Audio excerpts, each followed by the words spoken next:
ಒಂದು ವಿಷಲ್ ಆಯಿತು, ಸ್ಟೀಮ್ ಹೋಗಿದೆ ಪೂರ್ತಿ ಕುಕ್ಕರ್ದು. ನೋಡಿ ಅಮ್ಮ ಓಪನ್ ಮಾಡ್ತಿದ್ದಾರೆ. ವಾವ್,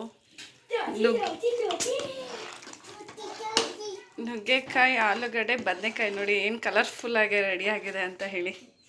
ಸಕ್ಕತ್ತಾಗಿದೆ ಮಾತ್ರ. ನೋಡಿ ಫುಲ್ಲು ಪಚಡಿ ಥರ ಆಗಲಿಲ್ಲ, ಮೀಡಿಯಮಲ್ಲಿ ಬೆಂದಿದೆ, ಸಕ್ಕತ್ತಾಗಿ. ನಮಸ್ತೆ, TRP ಇಂಡಿಯನ್ ಕಿಚನ್ಗೆ ಸ್ವಾಗತ. ಇವತ್ತು ಬೆಳಿಗ್ಗಿನ ಬ್ರೇಕ್ಫಾಸ್ಟ್ ಹಾಗೆ ಮಧ್ಯಾಹ್ನ ಲಂಚ್ ಬಾಕ್ಸ್ಗೆ ಮಾಡ್ತಾಯಿರೋ ಅಂಥ ಸಾಂಬಾರು ಏನು ಗೊತ್ತಾ, ಏನೇನು ಕುಯ್ದಿಟ್ಕೊಂಡಿದ್ದೀವಿ ನೋಡಿ. ಈರುಳ್ಳಿ, ತೆಂಗಿನಕಾಯಿ, ಟೊಮೆಟೊ. ಓಕೆ, ಈಗ ನುಗ್ಗೆಕಾಯಿ ಹಾಗೆ ಆಲೂಗಡ್ಡೆ, ಬದನೆಕಾಯಿ ಮಸಾಲೆ ಸಾಂಬಾರು ಮಾಡ್ಕೊತಾ ಇದ್ದೀವಿ. ಓಕೆನಾ, ತುಂಬಾ ಚೆನ್ನಾಗಿರುತ್ತೆ, ಹಾಗೆ ತುಂಬ ಈಸಿಯಾಗಿ ಆಗೋಗುತ್ತೆ. ಇಡ್ಲಿ, ಚಪಾತಿ, ದೋಸೆ, ಅನ್ನಕ್ಕೆ, ಮುದ್ದೆಗೆ ಸಖತ್ತಾಗಿರುತ್ತೆ ಮಾತ್ರ. ಹಾಗೆ ಯಾವ ರೀತಿ ಮಾಡೋದು, ಏನೇನೆಲ್ಲ ಬೇಕಂತ ಹೇಳಿ ನೋಡೋಣ ಬನ್ನಿ. ಮೊದಲಿಗೆ ಮಸಾಲೆ ನೋಡಿ, ತೆಂಗಿನಕಾಯಿ 1 ಇಡಿ ಆಗೋಷ್ಟಿದೆ, ಹಾಗೆ ಈರುಳ್ಳಿ ಒಂದು 3 ಈರುಳ್ಳಿನ ಟೊಮೆಟೊನ ಒಂದು ಮಿಕ್ಸಿ ಜಾರ್ನಲ್ಲಿ ಹಾಕಿ ರುಬ್ಕೊತಿದ್ದಾರೆ ಅಮ್ಮ. ಹಾಗೆ ತೆಂಗಿನಕಾಯಿ ಮಾತ್ರ ಇನ್ನೊಂದು ಮಿಕ್ಸಿಗಳಲ್ಲಿ ಹಾಕ್ತಿದ್ದಾರೆ, ಯಾಕಂದರೆ ಇದು ಚಿಕ್ಕ ಮಿಕ್ಸಿ, ಒಂದು ಸ್ವಲ್ಪ ಜಾಗ ಸಾಕಾಗಲ್ಲ ಅಂತ ಹೇಳಿಬಿಟ್ಟು ಇದು ಬ್ಲೆಂಡರ್ನಲ್ಲಿ ಹಾಕಿ ಚೆನ್ನಾಗಿ ರುಬ್ಬಿದ್ರೆ ಚೆನ್ನಾಗಿರುತ್ತೆ. ಬೇಕಿದ್ರೆ ಇದು ಒಂದೇ ಮಿಕ್ಸಿನಲ್ಲಿ ನೀವು ತೆಂಗಿನಕಾಯಿನೂ ಹಾಕಿ ರುಬ್ಕೋಬೋದು. ಓಕೆನಾ, ಆಲೂಗಡ್ಡೆ ಎತ್ತಿಟ್ಕೊಂಡಿದ್ದೀವಿ, ನುಗ್ಗೆಕಾಯಿ ಬಂತು, ಹಾಗೆ ಬದನೆಕಾಯಿನ ಅಮ್ಮ ಎತ್ಕೊತಿದ್ದಾರೆ.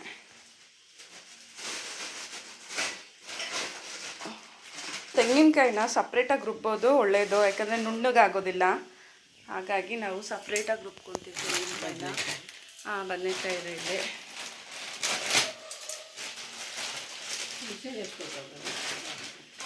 ಒಂದು ಸ್ವಲ್ಪ ಹುಣಸೆಹಣ್ಣು ಈಗಲೇ ಮಿಕ್ಸಿನಲ್ಲಿ ಹಾಕಿ ರುಬ್ತೀಯ ಅಥವಾ ಹುಣಸೆಹಣ್ಣು ರಸ ಹಾಕೋಣ ಅಲ್ಲ ಹುಣಸೆಹಣ್ಣು. ಓಕೆ, ಹುಣಸೆಹಣ್ಣು ಒಂದು ಸ್ವಲ್ಪ ನೆನೆಸಿಟ್ಕೊಬೇಕೀಗ. ಈಗ ನುಗ್ಗೆಕಾಯಿನ ಹಾಗೆ ಬದನೆಕಾಯಿನ ಆಲೂಗಡ್ಡೆನ ಕಟ್ ಮಾಡ್ಕೊಂಬಿಡೋಣ. ಓಕೆನಾ. ಓಕೆ, ಇವಾಗ ಎಲ್ಲ ಕುಯ್ದಾಯಿತು, ಇದು ತರಕಾರಿ ಎಲ್ಲ ಕಟ್ ಮಾಡ್ಕೊಂಡು ಆಗಿದೆ. ಈಗ ಅಮ್ಮ ಕುಕ್ಕರ್ನ ಇಟ್ಟಿದ್ದಾರೆ ಸ್ಟವ್ ಮೇಲೆ, ಎಣ್ಣೆ ಹಾಕ್ಕೊತಿದ್ದಾರೆ. ಸ್ವಲ್ಪ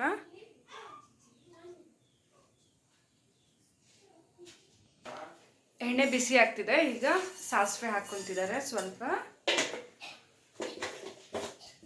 ಹಾಗೆ ಒಗ್ಗರಣೆಗೆ ನೋಡ್ಬೋದು, ಸಾಂಬಾರು ಈರುಳ್ಳಿನ ಎತ್ತಿಟ್ಕೊಂಡಿದ್ದೀವಿ. ಇದು ಸಾಂಬಾರು ಈರುಳ್ಳಿ ಕಟ್ ಮಾಡ್ಕೊಂಡಿಲ್ಲ, ಹಾಗೆ ಸುಲಿದು ಹಾಗೆ ಪೂರ್ತಿ ಹಾಗೆ ಹಾಕ್ಕೊಳೋದು, ತುಂಬ ಚೆನ್ನಾಗಿರುತ್ತೆ ಈ ಮಸಾಲೆ ಸಾಂಬಾರು. ನೋಡಿ, ನುಗ್ಗೆಕಾಯಿ ಹಾಗೆ ಆಲೂಗಡ್ಡೆ ರೆಡಿ ಇದೆ, ಬದನೆಕಾಯಿ ಸಪ್ರೇಟಾಗಿ ಕಟ್ ಮಾಡ್ಕೊಂಡಿದ್ದೀವಿ, ಸ್ವಲ್ಪ ಕೊತ್ತಂಬರಿ ಸೊಪ್ಪು, ಸಾಂಬಾರು ಈರುಳ್ಳಿ, ಕರಿಬೇವು ಸೊಪ್ಪು,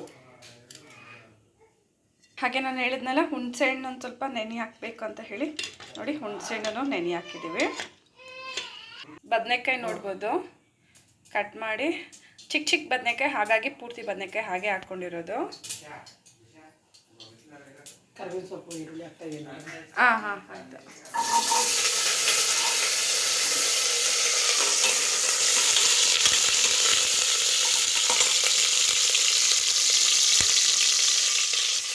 ಕರಿಬೇವು ಸೊಪ್ಪು ಹಾಗೆ ಈರುಳ್ಳಿನ ಕುಕ್ಕರ್ನಲ್ಲಿ ಹಾಕಾಯಿತು. ಈಗ ನುಗ್ಗೆಕಾಯಿ, ಆಲೂಗಡ್ಡೆನ ನೀರಿಂದ ತೆಗಿತಿದ್ದಾರಮ್ಮ.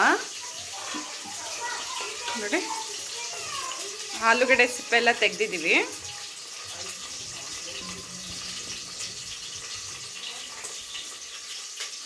ಈಗ ಕುಕ್ಕರ್ಗೆ ಅಮ್ಮ ಹಾಕ್ತಿದ್ದಾರೆ ಆಲೂಗಡ್ಡೆ, ನುಗ್ಗೆಕಾಯಿ ಎಲ್ಲ.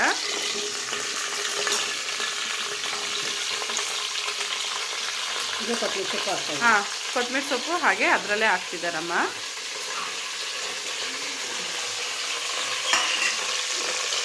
ಈಗ ಚೆನ್ನಾಗಿ ಮಿಕ್ಸ್ ಮಾಡ್ಕೊಂಬಿಡೋಣ.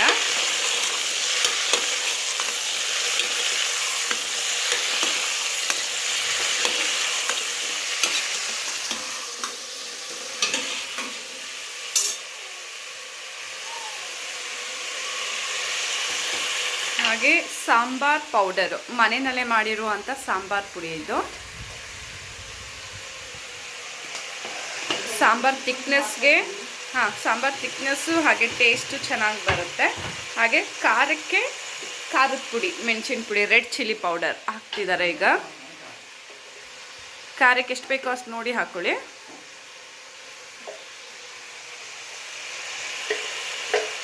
ಹಾಗೆ ಈಗ ಒಂದು ಸ್ವಲ್ಪ ಅರಿಶಿನ ಪುಡಿನೂ ಹಾಕ್ಕೊಂಬಿಡೋಣ.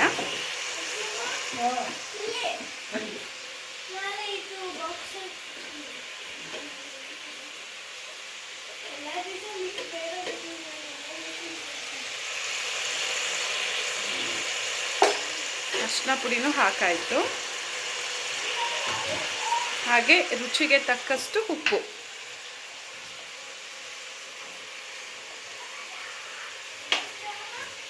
ಎಷ್ಟು ಬೇಕೋ ಅಷ್ಟು ನೋಡಿ ಹಾಕೊಳ್ಳಿ ಉಪ್ಪು. ಓಕೆನಾ? ಉಪ್ಪು ಖಾರ ಎಲ್ಲ ಹಾಕಾಯಿತು.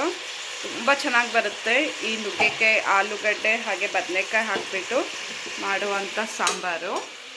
ಹಾಗೆ ಈಗ ನಾವು ರುಬ್ಬಿ ಟೊಮೆಟೊ ಈರುಳ್ಳಿ ಹಾಕ್ತಿದ್ದಾರಮ್ಮ. ಈಗ ರುಬ್ಬಿದ್ವಲ್ಲ ಬರೀ ಟೊಮೆಟೊ ಈರುಳ್ಳಿ ಅದು ಆ ಜಾರಲ್ಲಿ.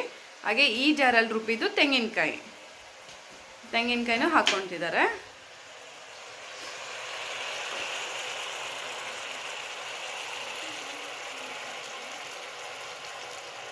ಹಾಗೆ ನೀರು ಈಗ ಸಾಂಬಾರಿಗೆ ಎಷ್ಟು ಬೇಕೋ ಅಷ್ಟು ನೀರು ನೋಡಿ ನೀವು ಹಾಕೋಬೇಕು. ಇನ್ನು ಬದನೆಕಾಯಿ ಹಾಗೆ ಪೆಂಡಿಂಗ್ ಇದೆ. ಲಾಸ್ಟಲ್ಲಿ ಇನ್ನೇನು ಕುಕ್ಕರ್ ಮುಚ್ಚುವಾಗ ಬದನೆಕಾಯಿ ಹಾಕೋದು. ಯಾಕಂದರೆ ಇವಾಗಲೇ ಎಣ್ಣೆನೆಲ್ಲ ಹಾಕಿ ಚೆನ್ನಾಗಿ ಫ್ರೈ ಆಗ್ತಿದ್ರೆ ಅದು ಬೇಗ ಬೆಂದೋಗಿ ಅಪ್ಪಚ್ಚಿ ಥರ ಆಗಿಬಿಡುತ್ತೆ ಸಾರಲ್ಲಿ. ಹಾಗಾಗಿ ಒಂದು ಸ್ವಲ್ಪ ಆಮೇಲೆ ಹಾಕೋಣ ಅಂತ ಹಾಗೆ ಇಟ್ಟಿದ್ದೀವಿ. ಈಗ ನೀರು ಹಾಕ್ತಿದ್ದಾರಮ್ಮ.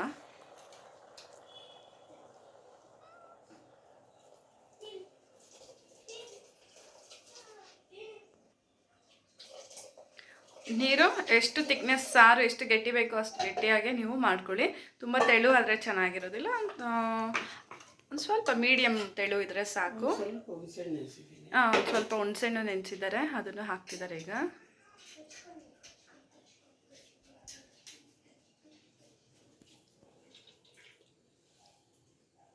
ಈಗ ಹುಣಸೆಹಣ್ಣಿನ ರಸ ಹಾಕ್ತಿದ್ದಾರಮ್ಮ. ಹುಣಸೆಹಣ್ಣು ಬೇಕಿದ್ರೆ ನೀವು ಮಿಕ್ಸಿನಲ್ಲಿ ಹಾಕಿ ರುಬ್ಕೋಬೋದು ಅಥವಾ ಈ ರೀತಿ ರಸ ಮಾಡಿನೂ ಹಾಕ್ಬೋದು.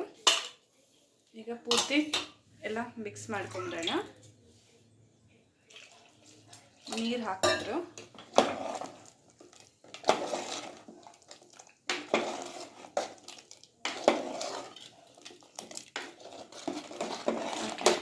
ಚೆನ್ನಾಗಿ ಮಿಕ್ಸ್ ಮಾಡಿ ನೋಡಿ, ಇಷ್ಟು ತೆಳು ಇದೆ ನೋಡಿದ್ರಲ್ಲ. ಸಾಂಬಾರು ಈರುಳ್ಳಿನ ಹಾಗೆ ಹಾಕಿದ್ದೀವಿ. ಸಾಂಬಾರು ಟೇಸ್ಟು ತುಂಬಾ ಚೆನ್ನಾಗಿರುತ್ತೆ. ಇದು ಈಗ ಬದನೆಕಾಯಿ ಹಾಕ್ತಿದ್ದಾರೆ. ಸಾಂಬಾರು ಈರುಳ್ಳಿ ಇಲ್ಲ ಅಂದರೆ ಮಾಮೂಲಿ ಈರುಳ್ಳಿನೇ ನೀವು ಒಗ್ಗರಣೆಗೆ ಹಾಕಿ ಮಾಡ್ಬೋದು. ಆದರೆ ಸಾಂಬಾರು ಈರುಳ್ಳಿ ಹಾಕಿ ಮಾಡುವಾಗ ಅದರದ್ದು ಟೇಸ್ಟು ಒಂದು ಸ್ವಲ್ಪ ಡಿಫ್ರೆಂಟು, ಹಾಗೆ ಮಾಮೂಲಿ ಈರುಳ್ಳಿ ಅದರದ್ದು ಡಿಫ್ರೆಂಟು. ಎರಡು ಒಂದು ಸತಿ ಟ್ರೈ ಮಾಡಿ ನೋಡಿ. ಓಕೆನಾ? ಬದನೆಕಾಯಿನೂ ಹಾಕಾಯಿತು.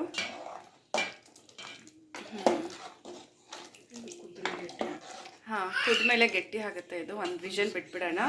ವಿಷಲು ಜಾಸ್ತಿ ಬಿಡಬೇಡಿ, ತುಂಬ ಬೇಗ ಬೆಂದೋಗ್ಬಿಡುತ್ತೆ ನುಗ್ಗೆಕಾಯಿ ಎಲ್ಲ. ಒಂದು ವಿಷಲ್ಗೆಲ್ಲ ನಮಗೆ ನುಗ್ಗೆಕಾಯಿ ಆಲೂಗಡ್ಡೆ ಬೇಗ ಬೆಂದೋಗುತ್ತೆ. ಹಾಗಾಗಿ ಒಂದು ವಿಷಲ್ ಬಿಟ್ಟರೆ ಆಯಿತು. ಈಗ ಕುಕ್ಕರ್ ಮುಚ್ಚೋಣ, ಆಮೇಲೆ ನೋಡೋಣ. ನೋಡಿ, ಒಂದೆರಡು ಸತಿ ಮಿಕ್ಸ್ ಮಾಡಿ ಆಯಿತು. ಈಗ ಹೌದಾ, ಉಪ್ಪೊಂದು ಸ್ವಲ್ಪ ಕಮ್ಮಿ ಇದೆಯಂತೆ, ಅಮ್ಮ ಉಪ್ಪು ಹಾಕ್ತಿದ್ದಾರೆ. ಹಾಕಿದ್ರೆ ಈಗ ಕುಕ್ಕರ್ ಮುಚ್ಚಿ ಒಂದು ವಿಷಲ್ ಬಿಟ್ಬಿಡೋಣ. ಓಕೆನಾ?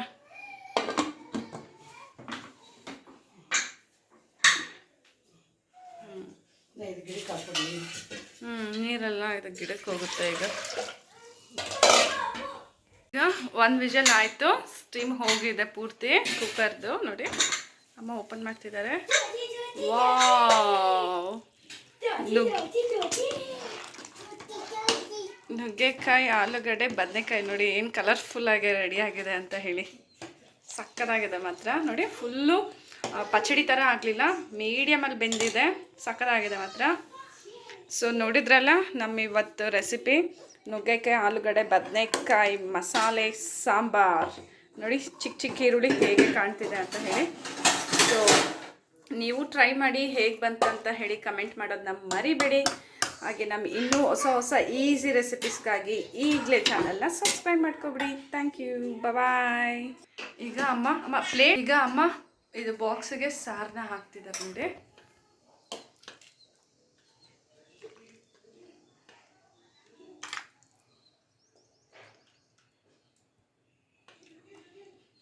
ಬಿಸಿ ಬಿಸಿ ಅನ್ನಕ್ಕೆ, ಮುದ್ದೆಗೆ, ಚಪಾತಿಗೆ, ಹಾಗೆ ಇಡ್ಲಿ, ದೋಸೆಗೆ ಸಾಕಾಗಿರುತ್ತೆ ಮಾತ್ರ ನೋಡಿ.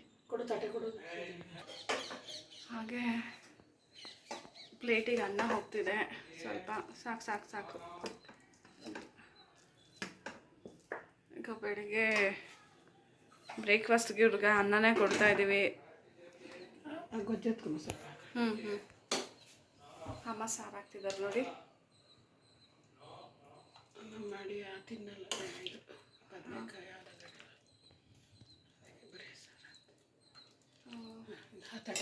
ಸೂಪರ್. ಇವರು ಒಂದು ಸ್ವಲ್ಪ ಆಲೂಗಡ್ಡೆ ಬದನೆಕಾಯಿ ಅಷ್ಟು ಇಷ್ಟಪಡೋದಿಲ್ಲ, ಹಾಗಾಗಿ ಬರೀ ನುಗ್ಗೆಕಾಯಿ ಹಾಕಿದ್ದಾರೆ ನೋಡಿ ಅಮ್ಮ.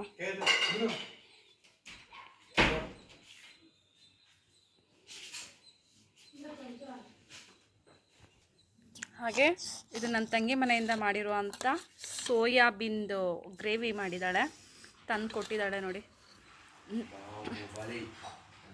ಸೊ ಅದನ್ನು ಇವರಿಗೆ ಒಂದು ಸ್ವಲ್ಪ ಹಾಕ್ತಾಯಿದ್ದೀನಿ.